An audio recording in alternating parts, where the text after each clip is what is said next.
The game gonna test you. It's ups and downs. You gotta be who you are at all times. Hey friend, welcome back to my channel. I have missed y'all so much. Today we're testing out this airbrush machine. I paid $19.99 on Amazon. So let's get into it. Here is the products that are included in this box. Y'all, don't mind that it says makeup airbrush. I really had no idea when I purchased it. It ended up working. I'm sure they're all the same. I don't know. I'm using it. So here are the instructions. They're pretty straightforward. I did not read them, but they're straightforward. Right? Okay, so I'm going to put them away.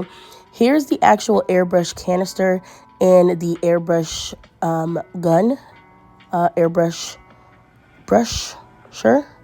I don't know what you call these components, but this is what you can include it. You get the base, I believe that's like the air compressor, and then you get the actual part that sprays out the pigments and the polish or whatever. You get a Type-C charger cord, which is actually feels like good quality, and it's really long compared to the ones that you normally get in a kit. You get a few like scrubbers, cleaners, some odds, bits and bobs that I don't know what's used them for, probably because I didn't read the instructions. But here's everything that you get inside of the box. There are 3 power settings. There's low, medium, and high. I only use low in this video, so comment down below if you would like to see a comparison between the airflow on this specific airbrush machine. Okay, I'm just quickly going through getting a feel for everything before I move on to mixing the color that I'm going to use today. So I'm really excited. I heard, not a lot though, that there was some, health hazards when mixing, like let's say acetone and gel polish when using an airbrush canister.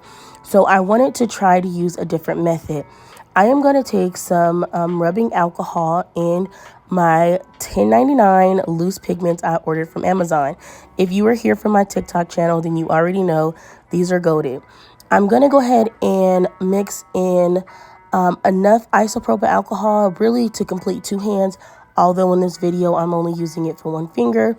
So keep that in mind as far as the measurements that I use today. Like this is definitely something that can be used on multiple sets. And it goes a really long way. Y'all, so I have missed y'all so much. I missed the relaxation I get from editing and doing voiceover on videos. I have been sick since before Christmas, y'all. I had pneumonia, and then I developed this condition where the lining of my right lung was swollen and extremely painful to do anything. So I'm just so happy and grateful to be here, guys. Yeah, but I'm going to apply 2 coats of matte top coat, curing in between each layer. I figure because I'm using isopropyl alcohol and pigment powders, a matte texture would be something for it to grip to versus using just a glossy layer. I feel that you could also rough the surface of this nail tip by using like a buffer block, and it would create the same texture, allowing the powder and the alcohol to kind of settle in.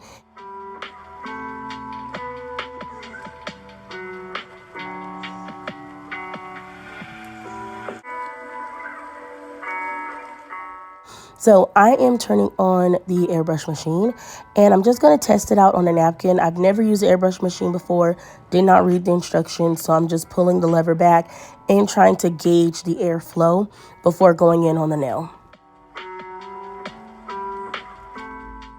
Focusing the airbrush airflow on the tip of my nail, I'm going to create the opacity that I need for this nail. I wanted it to be solid purple and then it fade to the clear nail as we approach the cuticle area. So as I want to apply more pigment, I simply pull the airbrush machine closer to the nail, or I will pull back on the lever to create a larger splatter zone.